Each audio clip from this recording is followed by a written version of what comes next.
नमस्कार, आप देख रहे हैं नादिर टीवी। मैं हूं आपके साथ अभिषेक भट्टाचार्य। उत्तराखंड से इस वक्त की महत्वपूर्ण अपडेट आपको बता देते हैं। तो अब केदारनाथ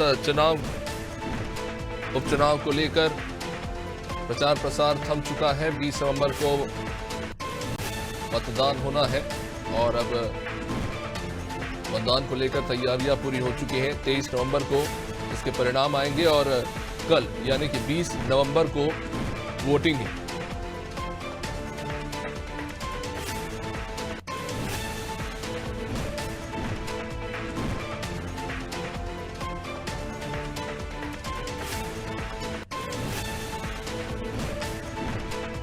देहरादून से इस वक्त अपडेट आपको बता देते हैं। 20 नवंबर को केदारनाथ सीट पर उपचुनाव होना है और मतदान 20 नवंबर को है, जिसको लेकर चुनाव प्रभारी अपनी तैयारियां पूरी कर चुके हैं। 20 नवंबर को उपचुनाव के लिए मतदान होगा और 23 नवंबर को उसके परिणाम आएंगे। यहां पर सीधा मुकाबला बीजेपी और कांग्रेस के बीच है। केदारनाथ हॉट सीट, जिसको लेकर बीते 3 हफ्ते से लगातार जबरदस्त प्रचार प्रसार चलता रहा। अब कल मतदाता तय करेंगे कि किस पार्टी को सफलता मिलेगी और किस पार्टी को निराशा। बता दें कि भाजपा के लिए कहीं ना कहीं केदारनाथ सीट अब प्रतिष्ठा का विषय बन चुका है, क्योंकि लगातार 2 उपचुनाव में बीजेपी को हार का सामना करना पड़ा है। अब ऐसे में केदारनाथ सीट पर बीजेपी ने अपना पूरा जोर लगाया है। कांग्रेस को भी इस सीट पर खासी उम्मीदें हैं। जबरदस्त प्रचार प्रसार का दौर कांग्रेस के द्वारा भी केदारनाथ सीट उपचुनाव में देखने को मिला है।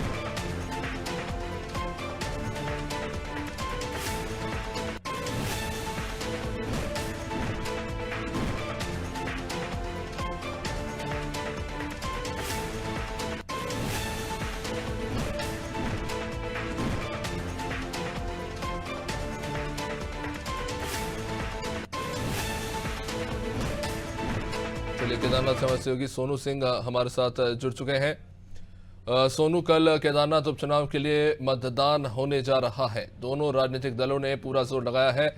क्या तैयारियां देखने को मिल रही है चुनाव प्रभारियों के द्वारा? देखिए, राजनीतिक पार्टियों के स्तर पर अभिषेक अगर आप देखेंगे तो पहले से ही तैयारी को अंतिम रूप दिया जा रहा था। अब चूंकि समय नहीं बचा है और मतदान होने में कुछ ही घंटे का वक्त बचा है, ऐसे में जो है वो तैयारी पूरी कर ली गई है। और चूंकि पहले से ही एक रणनीति के तहत चुनाव प्रचार किया गया और जो निर्वाचन की गाइडलाइन है उनके अनुपालन में चुनाव प्रचार जो है वो पूरी तरह से थम गया है। मुख्य निर्वाचन अधिकारी जो उत्तराखंड के हैं, उनके नेतृत्व में जो टीम काम कर रही है, वो टीम लगातार तैयारियों को अंतिम रूप दे रही है। कुछ जो दूर की पोलिंग पार्टीज हैं उनको रवाना कर दिया गया है। कुछ ऐसी पोलिंग पार्टी हैं जिनको आज रवाना किया जा रहा है। तो निर्वाचन आयोग के स्तर से भी और राजनीतिक दलों के स्तर से भी जो तैयारी है वो लगभग पूरी कर ली गई है, क्योंकि बहुत ज्यादा समय नहीं बचा है। ऐसे में जहां एक और पहले से ही राज्य की सत्ताधारी पार्टी के तमाम रणनीतिकार, तमाम दिग्गज नेता, यहां तक कि एक नहीं बल्कि अनेकों बार उत्तराखंड के मुख्यमंत्री पुष्कर सिंह धामी ने चुनावी माहौल बनाने में जो है कई जनसभाओं को संबोधित किया और चुनाव प्रचार किया। इसके अलावा जो विपक्षी पार्टी के नेता हैं, उन्होंने कई मामलों को लेकर न सिर्फ निर्वाचन आयोग की चौखट खटखटाई, दरवाजा खटखटाया, बल्कि जो है अपनी जीत के भी दावे किए हैं। ऐसे में जहां कांग्रेस 2 उपचुनाव पहले जीत चुकी है और अब जीत के प्रति खासी आश्वस्त नजर आ रही है, तो वहीं बीजेपी भी इस जीत को प्रतिष्ठा का सीट मान रही है। और इस प्रतिष्ठा वाली सीट को, क्योंकि अभिषेक ये जो चुनाव है केदारनाथ उपचुनाव,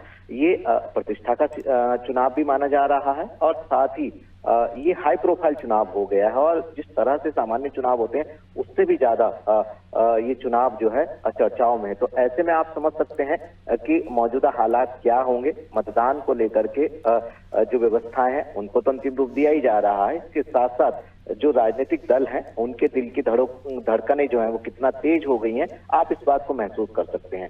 अब ये देखना होगा कि केदारनाथ में जो है बीजेपी क्या मिथक दोहराएगी या फिर जो कांग्रेस है वो इसको तोड़ने में कामयाब होगी। ये देखना होगा, इंतजार हो रहा है। तो सिर्फ और सिर्फ 23 नवंबर का जब मतदान के बाद मतगणना होगी और चुनावी परिणाम जो है वो सामने आएंगे, ये देखना होगा कि किसके पक्ष में चुनावी परिणाम सामने आने वाले हैं।